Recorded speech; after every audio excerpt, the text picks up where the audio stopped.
Hello, I'm John David Ebert, and welcome to the 7th week of our course in Understanding Contemporary Art. This week we'll be looking at American land art. So note our trajectory. We started in New York as the center of the contemporary art scene in the 50s and 60s. Then we went across to the European continent and we looked at Dusseldorf, Vienna, Rome, Paris. Then we went back to the Anglo world to look at the arts of Great Britain, and now we're going back across the water to describe a full circle back to America, which is where we started. Only now we're going to look at the phenomenon of land art, which is a particularly American development and particularly a southwestern American development. All the great, famous, iconic land art projects, without exception, are associated with the American Southwest, whether we think of James Turrell's Rodden Crater in Flagstaff, Arizona, or we think of Michael Heiser out in the middle of the Nevada deserts, or we think of any of these great land art, Walter de Maria's Lightning Field out in New Mexico. They're all taking place, or Robert Smithson's Spiral Jetty, which we'll look at in a moment, in Utah, at the Great Salt Lake in Utah.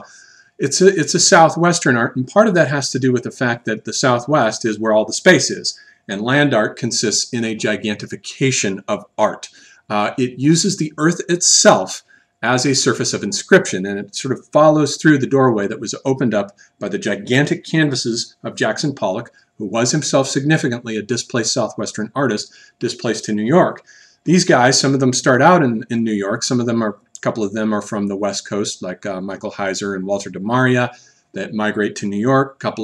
Robert Smithson is from New York, but they do all their big projects in the Southwest, and so the Southwest is the scene where it happens. That's where all the space is, and where the earth itself can be used now as a surface of inscription. And I think one of the aspects of land art, one of the things that are essential in bringing it into being, is the encircling of the earth by satellites. 1957 is when Sputnik goes around the earth, and for the first time the earth itself becomes visible now from outer space, and it becomes essentially an art object, something that's placed inside of a mechanical environment for the first time.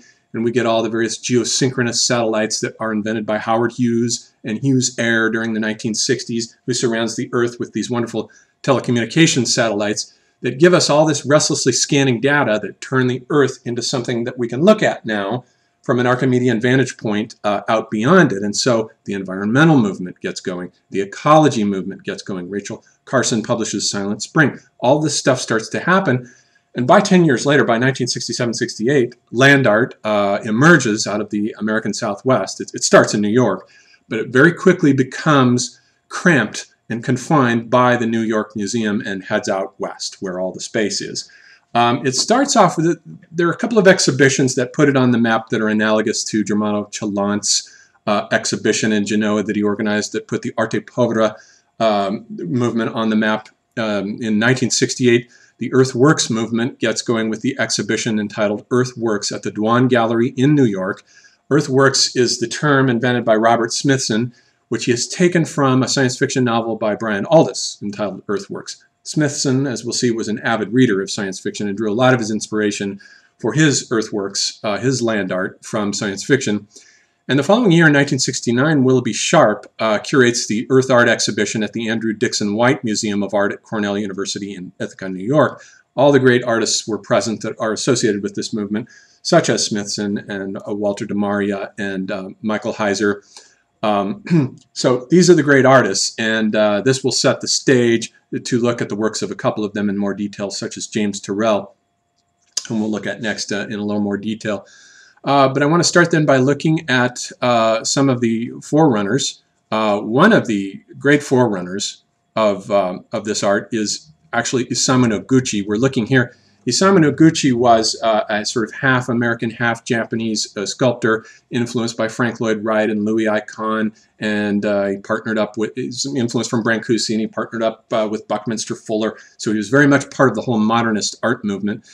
We're looking at here his Isamu Noguchi's contoured playground from 1941. He designed a couple of these contoured playgrounds for New York, and they were never built or realized. One of them, I think, was built in Japan much later on. but they were never realized. Robert Moses kept shooting them down for various reasons. I don't think Moses had a very good understanding of art. He was more of an engineer-minded person. But for Noguchi, influenced by Japanese Zen gardening and Japanese traditions, the earth itself is the primary sculptural medium. And so he's really one of the first to start seeing the earth, and this is before the satellites have gone around the earth, as a sculptural medium in and of itself. Now, land art, too, part of its context is the fact that it is partially an acculturation of Native American traditions. If we look here at the most famous image of this tradition, the Ohio Serpent Mound from about 1000 AD, we can see that this is essentially a land art image, and the acculturation process is something that sets in when people move into a landscape, generations go by, and pretty soon the native traditions in that landscape that have been there for a very, very long time slowly start to push their way up through the culture forms that are in operation in the present frame of reference. I think that the comic book superhero, as I've said elsewhere, is a Native American acculturation process of figures like Spider-Man and Wolverine and Spider-Woman, who are all characters in Native American mythology long before they surface in the pop culture myths of New York City. And so this is one of them here, of a serpent probably swallowing the sun here, since this serpent is oriented to the solstices. But it's really Michael Heiser who is accredited with initiating the movement. Long about 1968, he did a series of what he called negative sculptures. That is to say, he digs into the earth, and especially into Nevada. He did a series of 9 Nevada depressions in 1968. This is number 8 of those 9. And it's a series of slices cut into the earth that are lined with wood, 5 of them, and they're negative sculptures. Heiser has this idea now of negative sculpture as removing and digging into the earth. The earth has become the canvas for these artists. It's a surface of inscription unto itself. This is number 9 of the 9 Nevada depressions that he did. It looks monumental, but actually it's not. I've seen another photograph of a person standing next to this, and it's actually very small. It's about 12 feet across. It's not that big of a work. It looks monumental, though, and it does forecast Heiser's later monumental works. They get bigger and bigger. And essentially what Heiser has done is he has traded out the paintbrush and Pollock's dipstick for the bulldozer and the dump truck, basically, and the canvas has been traded out for the earth itself. So the earth itself is now the prima materia, the primary stuff that will be sculpted. Here back in New York, meanwhile, Walter DeMaria is in 1968 doing his earth room, where he puts all of this earth on the inside of a gallery space, which essentially represents the incursion of the earth itself into the museum space. DeMaria wasn't much of a land artist. He's more of a minimalist. Most of his works occur within the context of museums and galleries, but I think this work is significant in showing that land art is becoming restless with the museum. The museum is too small for it. It's too confining. It's going to break out, burst it asunder, and dispense with it like the shell of a cicada, and as it heads out to the earth itself as its surface of inscription.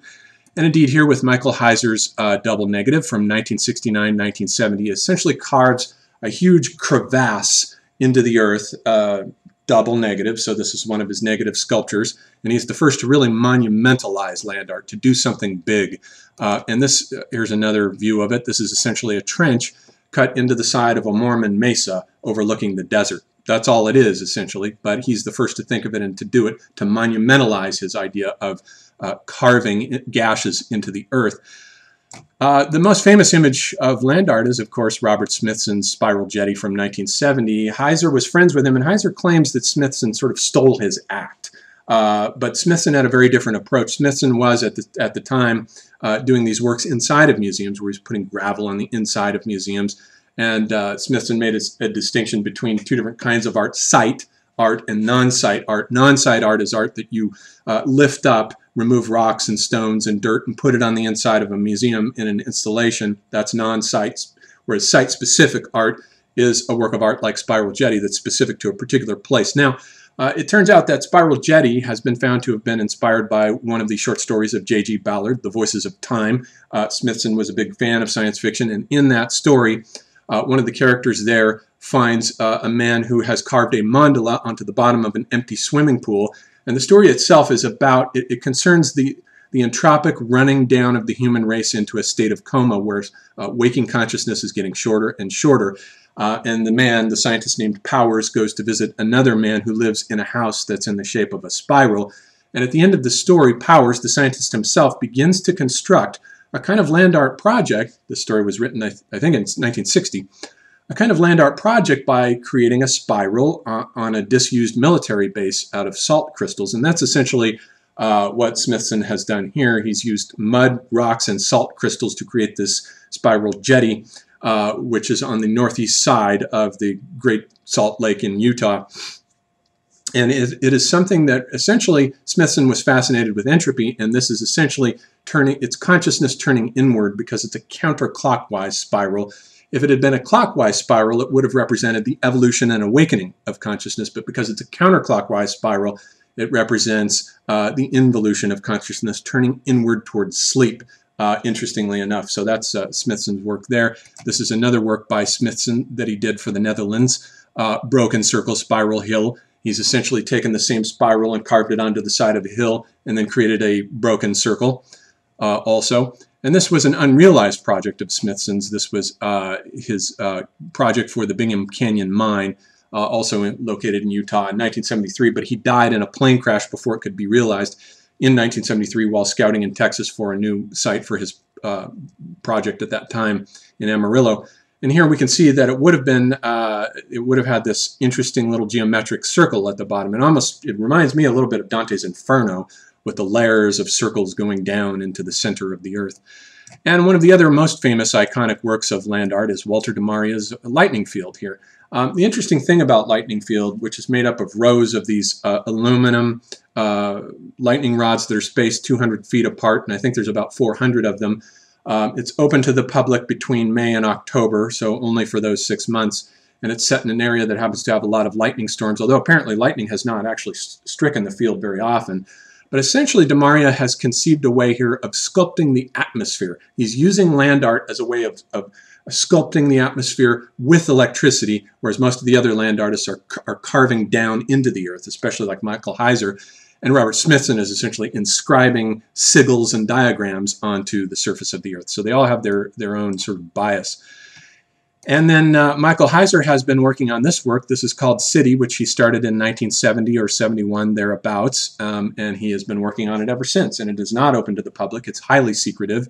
He has only allowed a few people in there to see it, and photographs of it are very scarce. But it essentially represents the extraction and extrapolation of a deterritorialized world city. It's inspired by Mesoamerican cities like Teotihuacan or La Venta. It's full of mounds and interesting structures that might or might not have astronomical purposes, structures that might look like burial mounds. This is what it looks like from the air. You can see it laid out on a northwest to southeast axis. It looks very much like La Venta, the originating city of the Olmec. And here's another work there at the site that looks like one of the pyramids at one of the Mesoamerican cities. And so it essentially is a set of deterritorialized city signifiers that have been extrapolated from the world's cities and that represent a sort of pure a priori transcendental city. It's not site-specific. It's not this or that city. It's meant to represent a kind of a priori formal city, the city of all cities. And one day he claims it will be open to the public. This is another work by Heiser that he did in the 80s, 1983 to 85, Effigy Tumuli. He did a series of these at a state park in Illinois.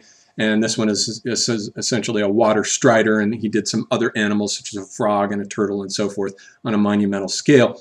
And so that gives us a sense, a quick flyby overview of American land art, its gigantism and its vastness. We'll look next at the works of James Turrell, who begins work on Rodden Crater at about the same time that Heiser started work on City back in 1970, 71, 72, thereabouts. Both artists have not opened these works to the public. Rodden Crater is not open to the public either and is still an ongoing work in progress. But it is one of the biggest land art projects ever invented. And these two artists, Heiser and Turrell, I think, are rivaling each other in terms of the gigantism of the projects. These are two of the biggest works of art ever undertaken. And so we'll leave it there for land art.